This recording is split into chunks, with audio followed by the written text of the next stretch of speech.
So as you can see, putting together the shelf was pretty quick and easy. It only took me about 15 to 20 minutes without rushing, just taking my time.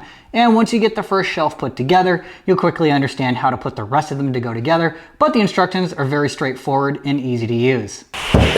So far the shelf is nice and sturdy. It's not all rickety and chintzy feeling right here. It's still pretty lightweight too, so it makes it easy for you to move it if you're not building it right where you're going to be using it. And then the lock that locks the upper and the lower half together really reduces any additional shake. Also, if you didn't want to build a 4-tier shelf, you could have made 2 shelves independently as well, which is also a nice option. All right, we've got the shelf in the garage. It looks way more organized than it was just a few minutes ago.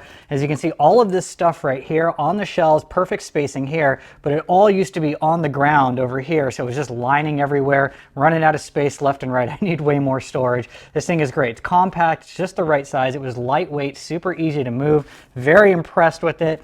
And I'm probably gonna have to get another one because I have more stuff to store in the attic as well. At the end of the day, the shelf is great. It goes together super quick and easy. It's got the perfect height for what I needed right now, and they have different sizes available, but it's lightweight and easy to move around by yourself. You don't need 2 people for it, and it has a pretty good weight capacity. It's going to keep everything organized, whether that's in the garage, the attic, your kitchen, or anywhere else. If this sounds like something that you're looking for, highly recommend. 10 out of 10 would do again. All right, so that's everything in the box. Some assembly required, but that should be expected. We've got our instructions that actually include some work gloves for you here and include a little hammer/mallet for putting all the pieces together. And that's what we're gonna do now. Let's put this together.